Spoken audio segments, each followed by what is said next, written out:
aka the Serial Doodlist, and I'm here today with a brand new video. I want to apologize first and foremost for missing my first Saturday upload ever. Unfortunately, I got really sick. I caught a really bad eye stye inflammation, which pretty much swelled up my whole entire eye. Really unfortunate stuff. I wasn't able to see out of my left eye for like literally 5 days, and I still can't really see out of it now.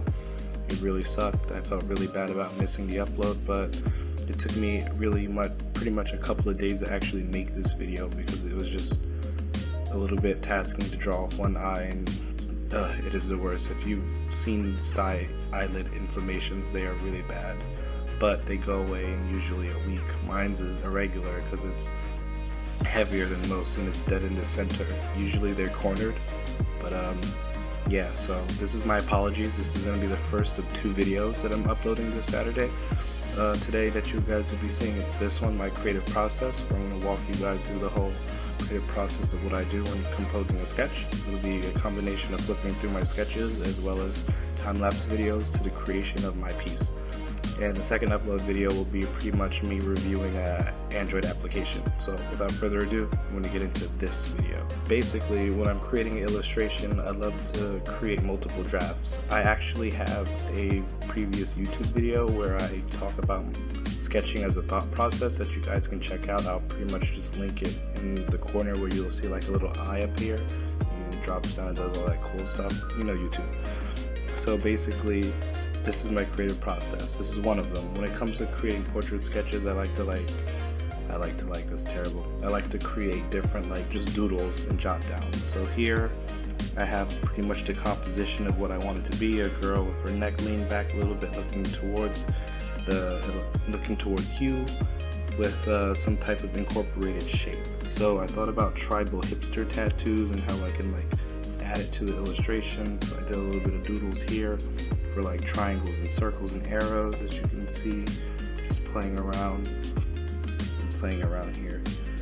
This was a relatively easy illustration to do until I pretty much didn't like my other drafts. You guys will see it in detail in a bit.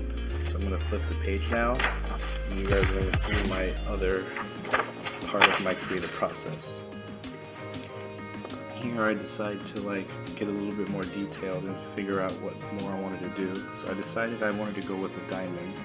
And here I played around with some diamond idea concepts, like a cross going through the diamond like an arrow, maybe 2 crosses, a diamond on a triangle, just simple ideas. Here I decided to put the illustration inside of a triangle. We add some circular shapes. Sorry, you can't really see it, it's on tan paper. Here I expressed the idea of putting the cross through it, and here is pretty much the outline. So I decided to combine the diamond along with the triangle to create some cool symmetrical illustration, and I came up with this draft. And it's pretty much the girl staring at you guys in composition, the diamond and the triangle, and maybe a cool tattoo. And here we go. Now I'm going to get into the actual illustration portion of it and drafting out my first draft.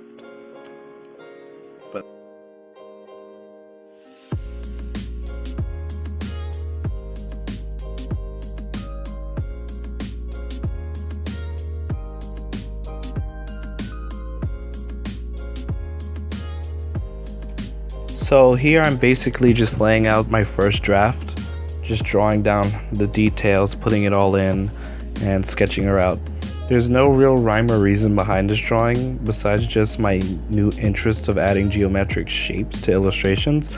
My first video was actually the outdoors video where I actually started really adding shapes, and I have to say I really like it.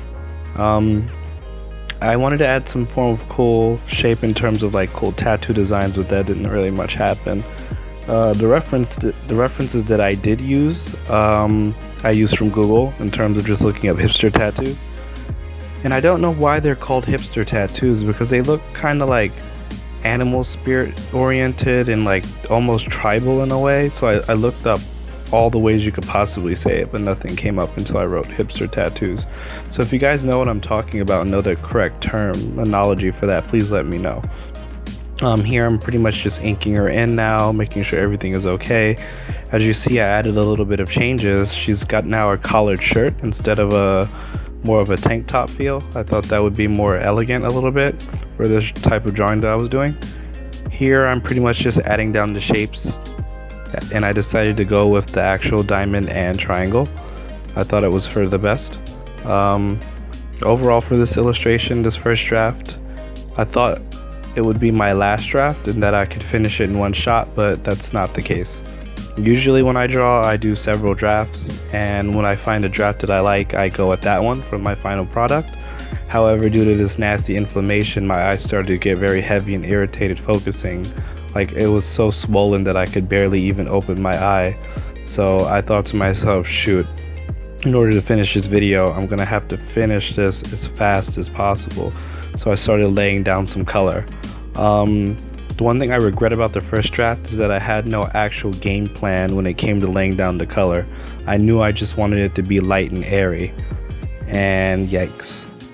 So take a look at how I go about the color. I don't think I did wrong with the color too much. I just think that a little bit lighter and different placement would have made it look a lot better. But here we go.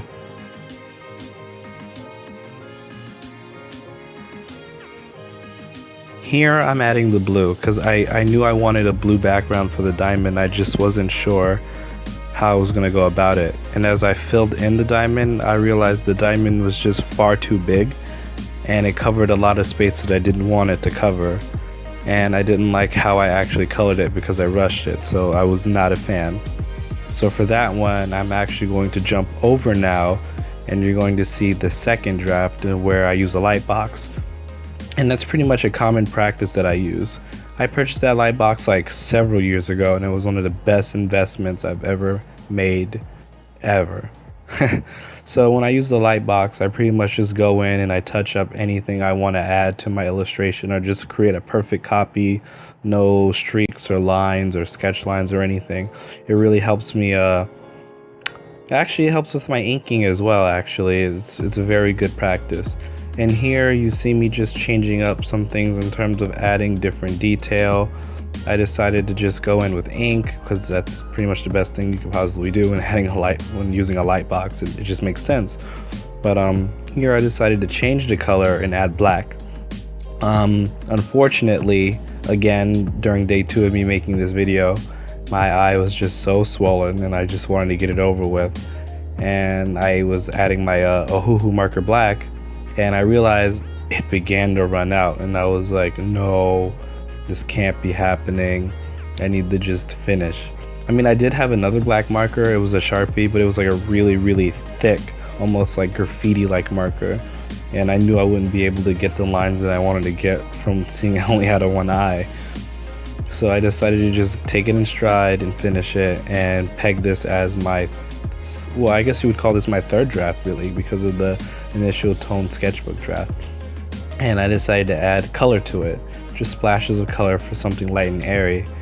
And what I'm using is watercolor, and I liked what I was doing with it and where I was going.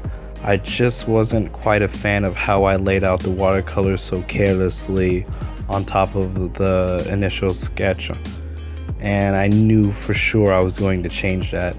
So you guys can see the actual piece that I finished, and I'm gonna now begin the process of doing the final piece that I'm actually really happy with. And I made some, I don't think they're big changes. I decided to add more lines to her hair to make her hair look a little bit more organic in my eyes. And I decided to stylize her eyes a little bit, and I decided to flip the blue into yellow in terms of her eye color and add the blue to her hair again. But this time, instead of a darker blue, well, no, I added yellow, so I decided to flip the whole thing, my bad. And I decided to add blue, but I decided to add a nice light airy blue.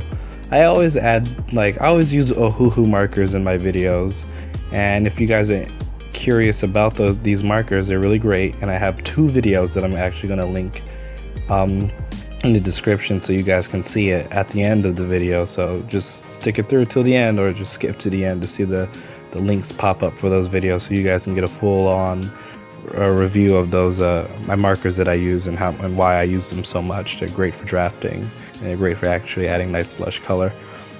Here I decided to add a little bit of more detail to the triangle. I decided to add a top triangle and a couple of more lines to it, and I decided to color the diamond in a triangle. I'm actually satisfied with the way the shapes came out finally, and now I'm going to add watercolor. The watercolor that you guys see I've had for years and years and years, that I rarely bust them out, but now this year I'm going to be busting them out now more than ever. Finished product right here. This has been my thought process video. I was very happy to create it. This took literally days to create due to my stye inflammation. I had to like take breaks and just rest. The key to healing a stye is to just rest that eye as much as you possibly can. It's not all the way healed right now, but it's getting a little better. But that's not going to stop me from getting this Saturday video out. But back to the illustration. This has been my illustration from finished piece to the drafts that you guys just saw. Awesome stuff, and I want to take this chance to actually do a shout out to my subscribers. The last time I was on YouTube I had roughly 11 to 17 subscribers, and now I am 21 subscribers strong. That means a lot to me that you guys are watching my videos, commenting on my videos, and subscribing to me even in my absence. It proves that I'm doing something right on YouTube and that I'm creating content that's actually worthwhile. So thank you to the brand new subscribers for tuning in and watching my content, and thank you guys for my day one edition subscribers that started with me on this journey. 21 subscribers may be small, but to me that is the literal world. Wow, I am amazed, and it's just, I'm awestruck, and when I saw that, I knew that I had to get this video out and another one back to back. So thank you guys so much for that. It means the world to me. This illustration is specifically for you guys, the YouTube community. Putting it up on this YouTube first, and then I'm going to upload it to Instagram right after, but you guys are going to be the first to see it. So again, thank you guys so much, and I will see you guys in the next video, which will probably be right now.